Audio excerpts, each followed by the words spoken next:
I was a squirrelly 10-year-old, spending my usual summer baling hay, driving tractors, and bouncing a baseball off the side of my grandfather's third-generation farmhouse in southern Wisconsin. It was a hot August night, and the second-floor bedroom of the old pebbledash home had absolutely no circulating air. My only pre-air conditioning relief was to open the window, lay my head next to the screen, and breathe in the breezeless, humid night. My sole respite was being on the farm, when all I had to think about was finding the latest batch of newborn kittens, which rope to swing in the hayloft, or how many games of crokinole I was going to play with Grandpa that day. This night, my mind was racing, frantic. I lived in dread most days. I was raised with bedrock beliefs about what was right and wrong according to the directives from the actual literal commands of God. Secular books, movies, and music were taboo, tools used by the forces of evil to tempt and lead me away from God. I had been told at different times of my life, "Get that book out of our house." "No, you cannot go to the movies. They support an evil industry." "Don't listen to worldly music. The rhythms make you think unholy thoughts." Sitting on the edge of my bed this very hot, humid night, I held a cassette tape, its miniature conveyor belt of spinning plastic wheels moving a magnetic stream of music I had recorded from the radio. I had played the songs on my most valued possession, a pathetically small silver and black Panasonic tape recorder with 5 mechanical push buttons. In that hot, airless, second-floor bedroom, only 6 months into my second decade of life, I was listening to Drift Away, Please Come to Boston, and A Dog Named Boo, attempting anything to distract myself from the heat and humidity and that nagging inner voice. Gnawing at my brain, like thistle burrs sticking to your socks, that voice haunted me. Religious folks might call it God's still small voice talking to me, but the voice commanded, "Get rid of that cassette. That is music of this world," my upbringing reminded me. "God himself does not approve of the songs on that tape," came the verdict from the judge and jury of my soul. In the unbearable heat of that intolerable night, I felt the overwhelming guilt of listening to ungodly music. The Monkees, the Carpenters, Gordon Lightfoot, each note and bar proving once again I was not worthy of heaven. Sitting there, I was convicted and convinced that I should destroy this cassette. I pinched the thin brown strip of tape between my fingers and slowly, sadly began to pull. I pulled and pulled and pulled, the tape unwinding, spindles protesting in squeaks and squalls, the tape falling into a coil onto the old oak floor. There. Finally, I was cleansed. I had destroyed the blasphemous music. At an age when I still watched the Jetsons, bottled fireflies, and unsheathed fantastic underarm farts, I had obeyed a voice requiring me to destroy what I had enjoyed with the same youthful innocence as a first kiss. Who was that voice? Where did it come from? Why was I listening to it? Certain believers would say it was God speaking to my heart. My parents would say it was my guilty conscience needing to be right with God. Was I hallucinating? Was the voice real? What if the voice had told me to do something more dastardly, front-page newsworthy than destroy a sinless cassette? What voices are we listening to?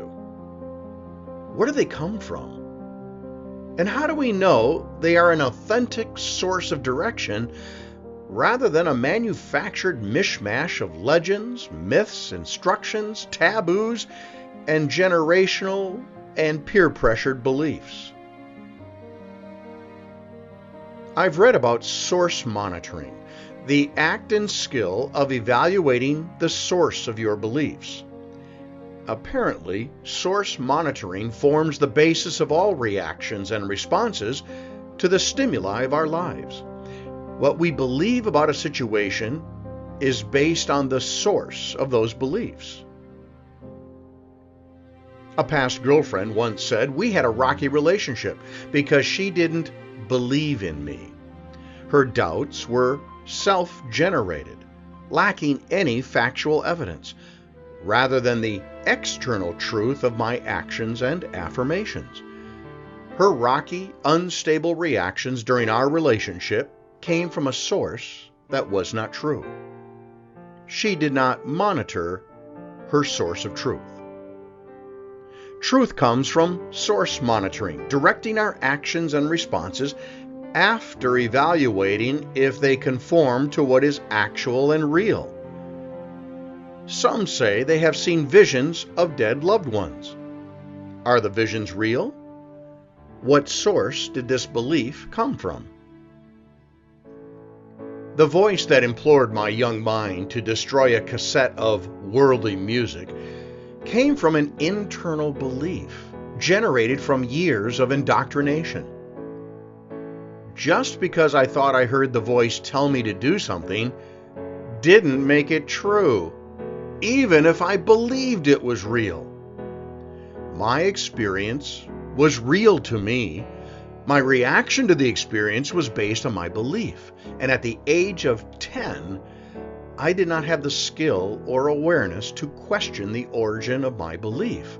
I did not have the skill to monitor my source. Beliefs can change from a re-examination of the source. Say something to one person, and it can cause an offense. Say the exact same thing to another, and it's received as a joke. Why? Source monitoring. What happens if you don't know the source of your reactions and responses? What happens if you believe the wrong source? How would our paths be different if our actions and responses came from a different source? We may realize an entirely different view of the world. Dangerous versus exciting. We might reconsider our views about specific individuals. They were speaking from genuine concern versus a personal agenda. Highly emotional circumstances have proven to cloud the source monitor process. Experts say we should not make any major decisions during high stress times like divorce or death. Your reactions are coming not from a real base of feelings, but a false source, an internally generated sense of pressure. Studies have shown that when a loved one dies and there are unresolved high feelings such as guilt, remorse, abandonment, there is a higher chance of what appears to be a real but internal experience, seeing a vision of the departed. Was it true or a miracle? Neither can be proven, but it was real to the person who sees it. When I didn't question my sources, I had reactions and real feelings self-generated from my beliefs. When I stop to consider my feelings, then my reactions may need a readjustment based on an external source. It then leads me to ask, when I am offended, when I am impatient, sarcastic, hurt, confused, angry, or exasperated, where is this coming from?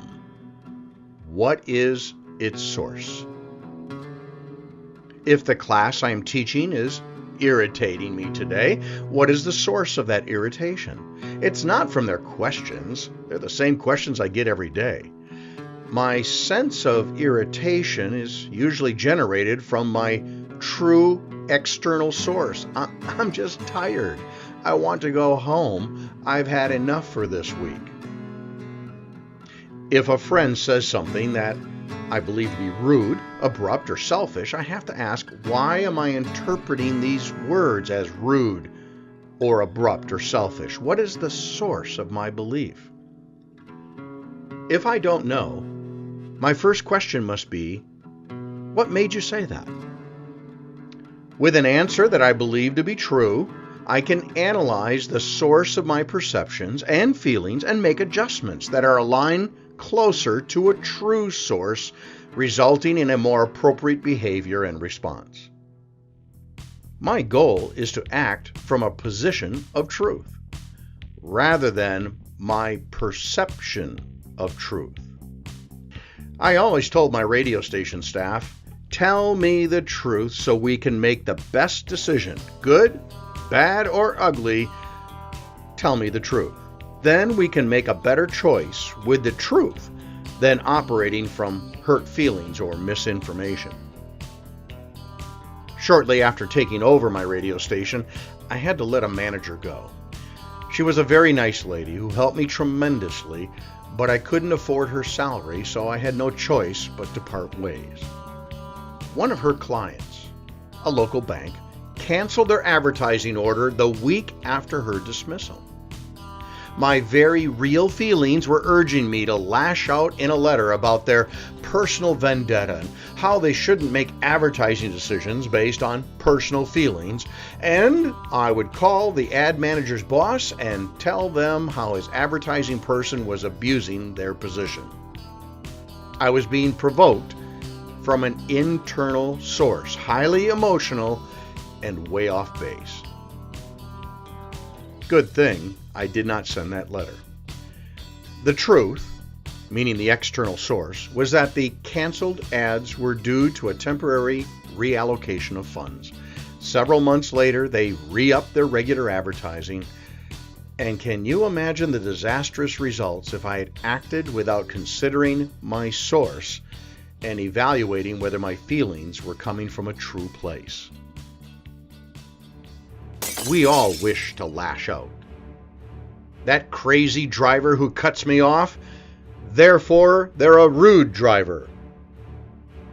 Or possibly they're trying to get to the hospital, having received bad news about an injured relative. What was my source that created the belief that led to the very real experience of me being irritated with their driving? I find myself needing to continually, daily, update my source monitor, circumstance to circumstance, day to day. A song might just be a song. A joke may just be a joke. My reality may not be real, even when it feels real to me.